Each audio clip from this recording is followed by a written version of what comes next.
Yes, Yasha's theme is possibly the best part of this game. Next time, not come back.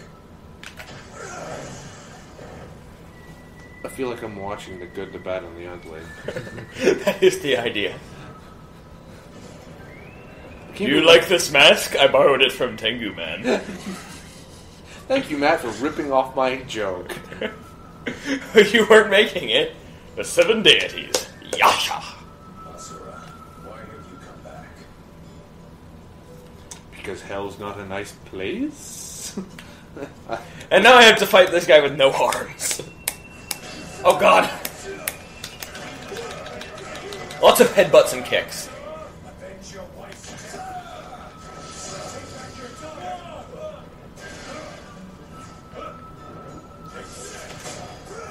It is pointless to resist. You lost 12,000 years ago. That was your fate. Leave it at that. Also, at this, the fact that I don't have any arms anymore, I can't just shoot him to build my unlimited gauge. Which is what makes this fight particularly hard.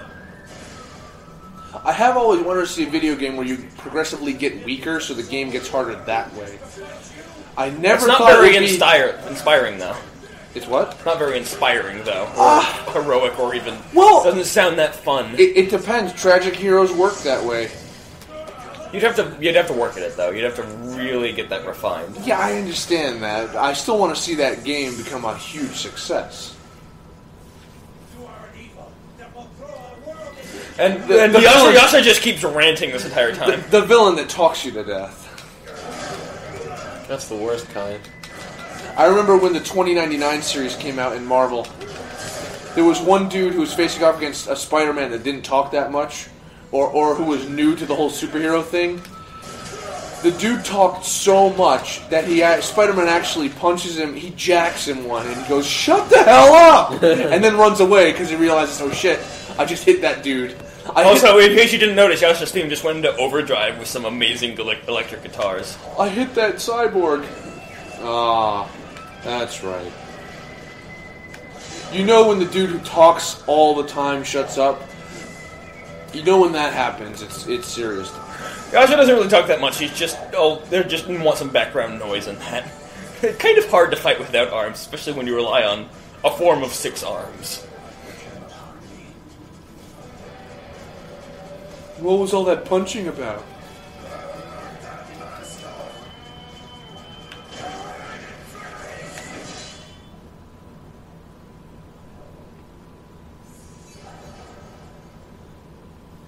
See, the reason these games are unrealistic is because he just went through a fight where a dude turned into a form that was bigger than the entire planet. Yes. And then that is one point. And then tried to finger poke of doom him to death. Your attacks are not worth avoiding. And you know, he's so weak that he can't do any real damage. But somehow he finds reserves within himself to defeat the next enemy. This is what we call fiction. Well, to at least try and fight the next enemy.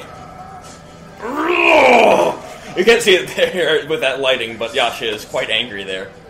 Now Yasha is actually attacking.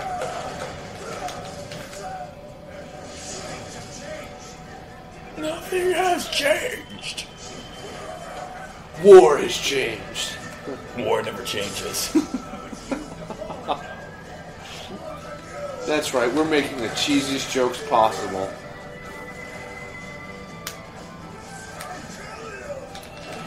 And once again, Jake is so disgusted by what he sees, he's just been rendered speechless. Okay. Tornado hole! And this is why he just waits, because he's waiting for that perfect moment. Oh, it's so funny. And it works. It just works. I didn't know you played Mega Man 8 anyway. I didn't know anyone played Mega Man 8.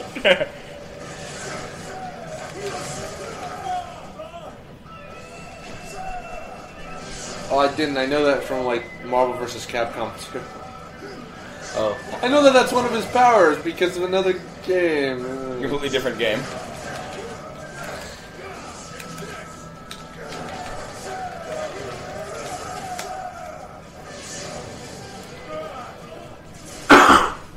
Oh, excuse me.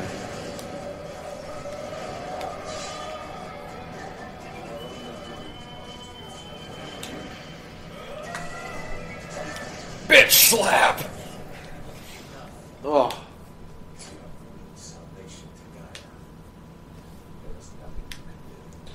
So if Wyzen was the weakest, does that make this guy the second weakest? Or just the one who decided to actually do shit while they were all arguing. You should be proud. I notice this dialogue is enough to fill his rage gauge. Yes, and I will say it again. Your daughter is devoted to the cause in order to save the world.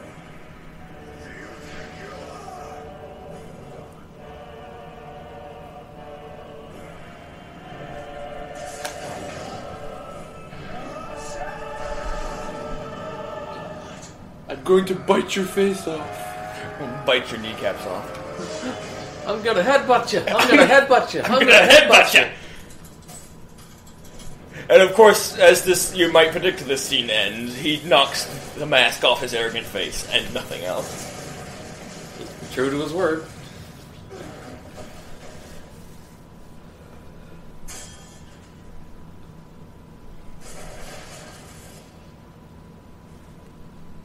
My mask. I'm too beautiful to be seen without it. Wait, no, that's someone else. There's like this molten wasteland around him. For like, in every direction. You are as ugly as ever. As is your temper. But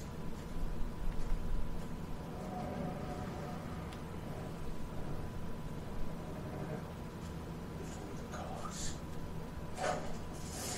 it is me. That'll just ruin your day. Oh. That's not good. Yeesh. Do not return again.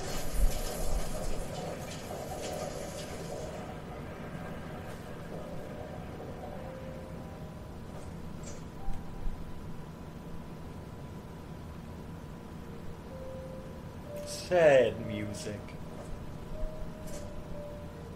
So this is the second or third time Asura dies throughout the course of the game?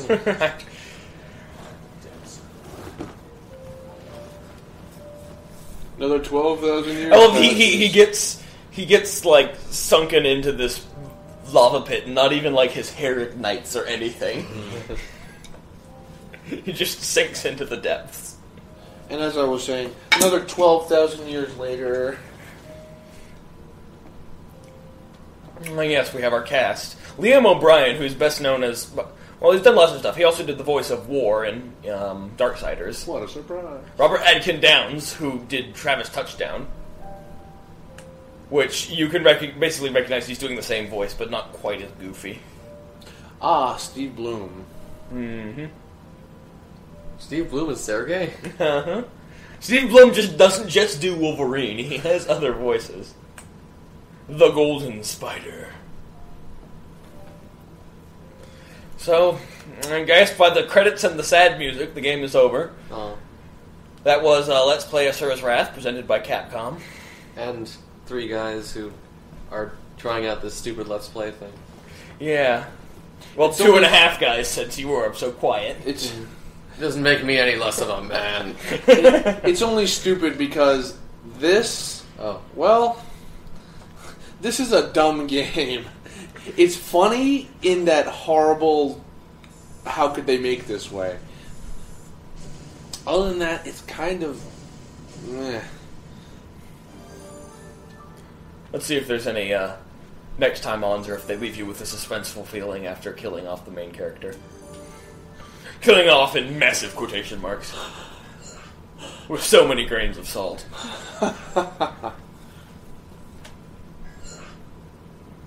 Just heaping spoonfuls. Like we're talking ladles. So much salt. Let's see, let's look around. Nope, just sparklies on the edge, it seems. Sparklies. Carmel Fortress, the priestess's chamber. This will be the second time we've taken your father from you, won't it? When this is all over, You have the right to take my life, and I will accept death gladly. But for now, you will have to wait. If we hadn't seen him just whoop ass so seriously, we would all be calling him emo. However, we know that he was... That's like the like artificial film grain effects that they're heaping on. This is the only way. We need your power. The world needs it. Vlitra is constantly unleashing Goma upon the world. If you do not have mantra to fight against them, then there is no hope for civilization. Ooh, buzzwords. Your hope, your power to amplify mantra, is our sword and our shield. We cannot bring salvation to Gaia without you.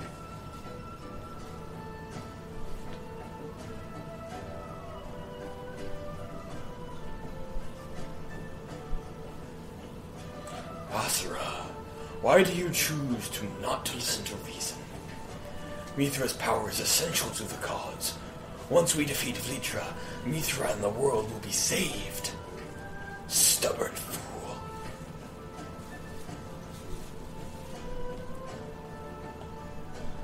500 years later. Of course, this is all arbitrary. Yasha mercilessly splits Asura in two. Asura finds himself back in Naraka, burning with more rage than ever. But for now, his only option is to follow the light. Get ready for a flashback episode! But all these years don't really matter because he's immortal. Well, we can basically safely assume that all the mortals who remembered him coming have all died out, or had their souls sucked out earlier. That the return of the demigod is a myth once again. Anyway, that was Asura's Wrath, Part 1. We'll see you later. Goodbye. Bye.